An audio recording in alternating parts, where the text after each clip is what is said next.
probably believe that doing your job perfectly is the ultimate master key to unlocking the executive suite.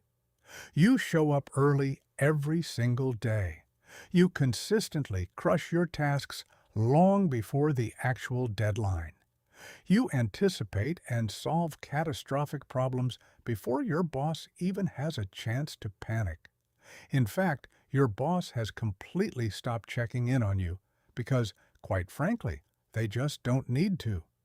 Your teammates bypass management entirely and come straight to your desk when everything is on fire.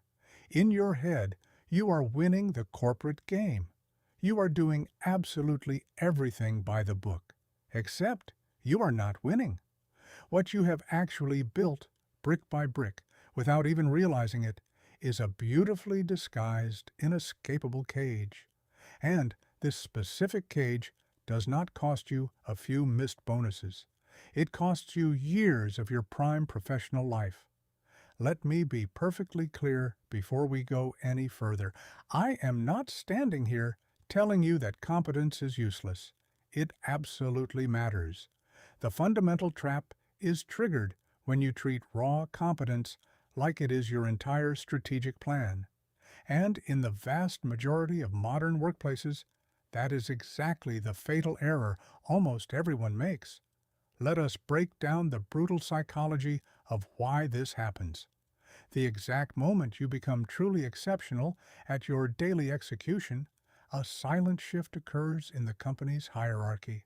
You become incredibly useful, but in a dangerously narrow way. You officially become the fixer. You are the one employee who never requires hand-holding. You are the operational shock absorber who makes your manager's entire week significantly easier just by breathing. On the surface, receiving constant praise for this feels like unstoppable career momentum. But beneath the surface, the corporate math is actively working against you. The reality is, you have become entirely too costly to move. This is not because your salary is eating up the budget. It is because the mere thought of replacing you gives your management a cold sweat. Think about this strictly from your direct manager's perspective. If they advocate for you and push you up to a new leadership role, they instantly create a massive, bleeding gap in their own department. They now have to launch a painful hiring process, find someone entirely new, dedicate months to training them, and constantly pray that this rookie does not completely destroy the delicate systems you maintained so flawlessly. And if the new hire fails, your manager has to deal with the agonizing fallout. Therefore, promoting you is not a victory for your boss. It is an unmitigated nightmare. Most managers will unconsciously avoid that headache at all costs.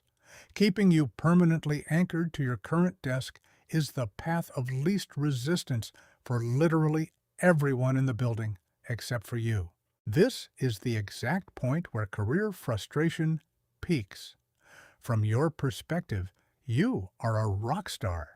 You are doing exactly what the job description demands, and then some. You are exceeding every possible expectation.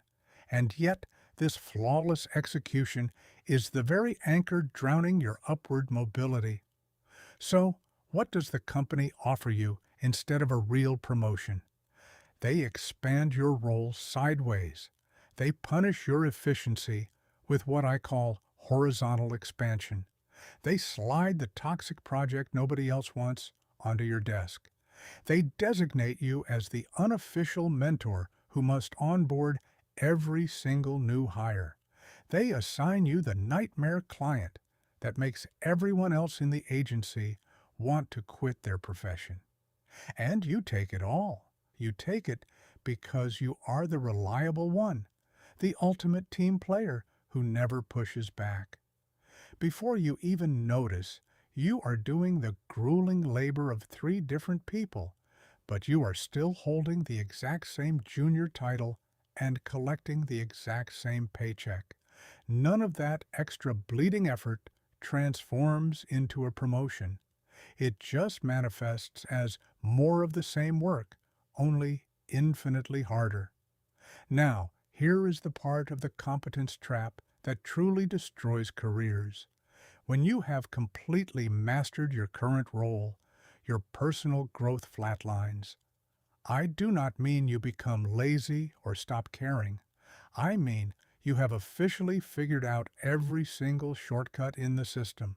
You know exactly which emails to ignore, which meetings are a waste of breath, and how to condense an agonizing 8-hour task into a smooth 2-hour sprint. That feeling of breezing through your day feels like elite expertise, but it is actually just corporate muscle memory. You are no longer stretching your brain. You are just stuck on repeat. And repetition only makes you faster at things you already know how to do. It does absolutely nothing to prepare you for the unknown. A year from now, you will be even faster at a job you have already outgrown, and simultaneously, even less prepared for the executive role sitting above it. Here is the harshest truth that dedicated employees refuse to accept. The specific skills that make you an absolute legend at your current level are fundamentally different from the skills required at the next level. Right now, you are being highly rewarded for execution. You are a doer. But step one, level up, and the game completely changes its rules. Leadership is not about doing. It is about thinking strategically. It is about making high-stakes decisions when you only have 40% of the information. It is about guiding other people and, most terrifyingly, letting go of the execution work you used to be so incredibly good at. No corporation is going to put you through a leadership incubator before they promote you. They expect you to already be demonstrating those visionary traits.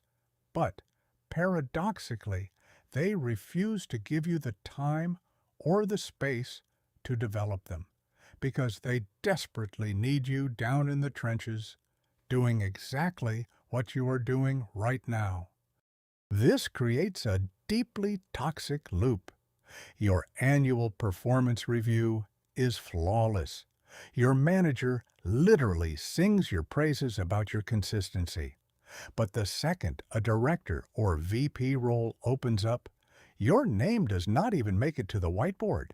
Not because you lack talent, but because the narrative the organization tells about you is strictly a story of reliability, not a story of readiness. Promotions do not run on KPI dashboards or performance scores.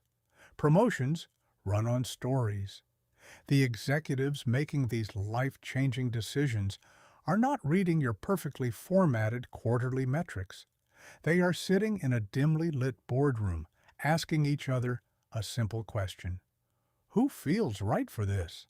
And if your entire story is simply the person who always delivers the reports on time, that is a fantastic narrative to keep you exactly where you are. It is a terrible narrative for moving you up. It gets exponentially worse the longer you stay in that chair. Over time, the company stops seeing you as a complex human being with dynamic range. They start seeing you purely as a function. You morph into the operations person, or the spreadsheet wizard, or the emergency protocol guy. This isn't written in any official HR document, but it becomes deeply embedded in the way people talk about you when you leave the room.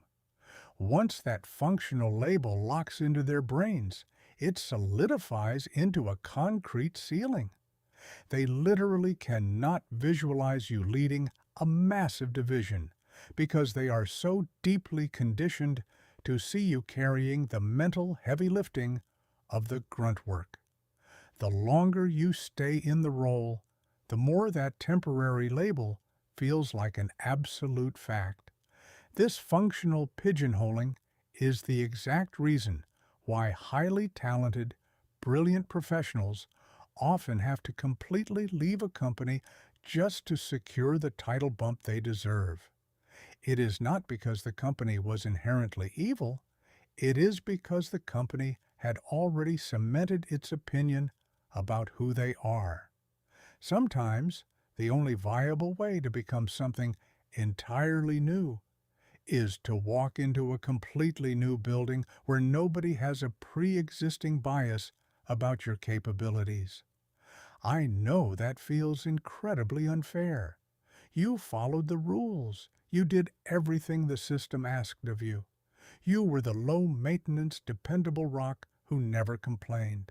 And that is exactly why the system completely forgot about you. Because being easy to manage inevitably translates to being exceptionally easy to ignore. Here is a massive secret about how promotional architecture actually works. Your direct manager sees your daily output, but the person sitting above your manager, they probably don't.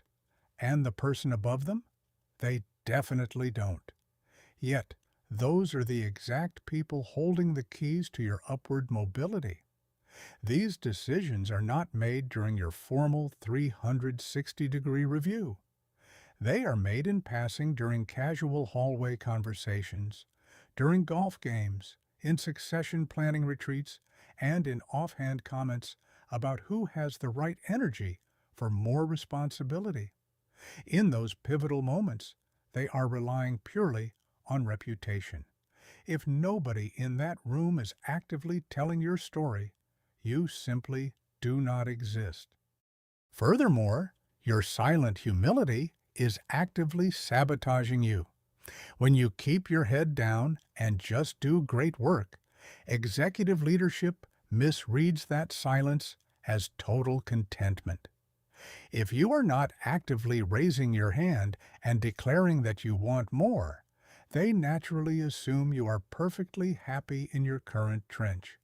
Why would they disrupt a well-oiled machine if they think the machine is happy? Your patience, your refusal to play office politics, your willingness to wait your turn, all of these noble traits are interpreted by the system as a severe lack of ambition. Look closely at the people who actually climb the ladder. 9 times out of 10, they are not the absolute best performers on the team. They are the individuals who mastered the art of making sure the right executives knew exactly what they were working on. They aggressively built strategic alliances beyond their immediate cubicle. They openly discussed their long-term goals, making it crystal clear that they were a flight risk if the company did not invest in their growth.